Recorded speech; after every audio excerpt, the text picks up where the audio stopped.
Alright everyone, it's now day 2 of my L5S1 microdiscectomy operation. It's now March 21st. I think it was March 21st last night when I was talking to you guys because it was after midnight. Just a quick update. I didn't sleep much last night. I guess all the fluids the hospital put into me through my IV, of course, had me going to the bathroom. I don't know, I must have gone to the bathroom 6, 7, 8 times last night. So getting up in and out of bed going to the bathroom all night was not comfortable.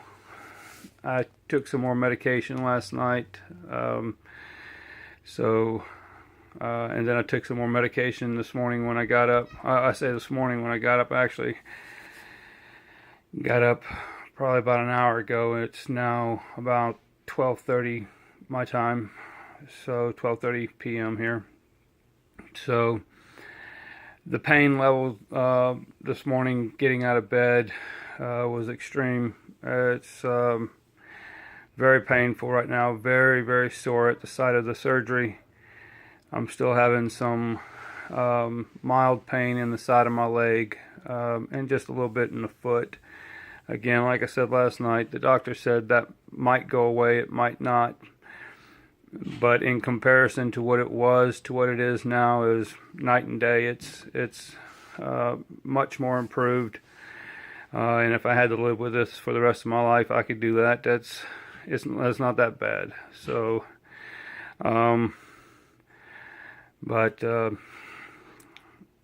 pain after the surgery, day 1 in my back, that's the pain that I'm dealing with now.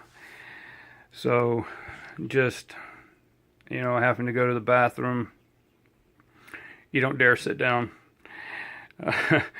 You stand up for everything as much as possible, and I thank God I haven't had to go number 2 yet. So I have been taking some mild laxative just to keep the constipation level down on the pain medication, because I know I'm going to be taking a lot of it.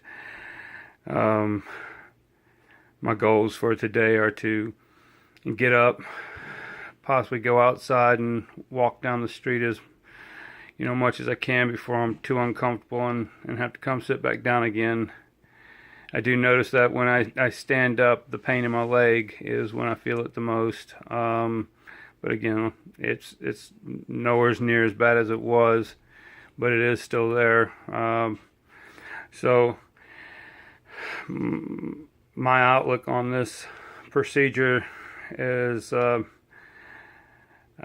guessing that it's gonna, get me back on my feet and back to doing what I normally used to do. And I don't know if I'm ever going to be able to go back to driving a truck anytime soon, because it's going to take a long time for my back to heal up. But yeah, and for those of you that don't know what happened, July 7th of last year, I was hit by another 18-wheeler. I was on my way home from work around 11:15 at night. 2 intersecting highways of Highway 27 and Highway 113. I was coming off of 113 onto 27. I had stopped at the traffic light. Red light was waiting with another person to my right for the light to turn green. When the light turned green, the lady in a vehicle next to me pulled out into the intersection.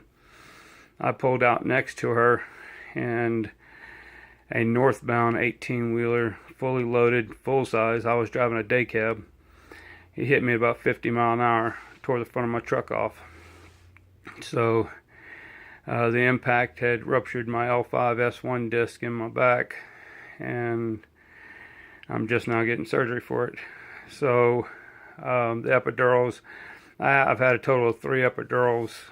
November 3rd last year, November 3rd on 2016, I had my first epidural on my S1 nerve, and it knocked about, I'd say 75% of the pain out. It helped for just a little bit, but I was still having pain in another part of my foot and leg and buttocks.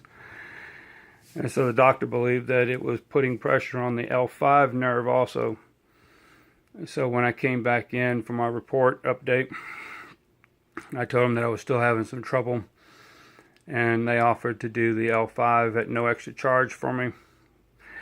And so he did the S1 nerve a second time, and then in the same procedure he put one in the L5. But when he put it in the L5, it set off something. I don't know if he hit something or it just didn't accept that epidural on top of that L5 nerve, and I went into the hospital in pain. I left the hospital with 100% more pain than I walked in there with.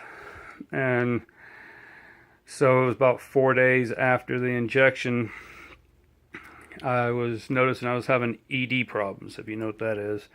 The lower region wasn't working like it was supposed to. So the pain was all the way across my back from left to right. The pain in my leg had increased. It was just excruciating. Every day that went by, it just wasn't getting any better. So I made an appointment to come in and see the doctor again, and they said that because I had 3 epidurals back to back, I wasn't eligible for any more epidurals. So the next step was surgery. So we set up the appointment for the microdiscectomy, Laminectomy, I think they call it, something like that. So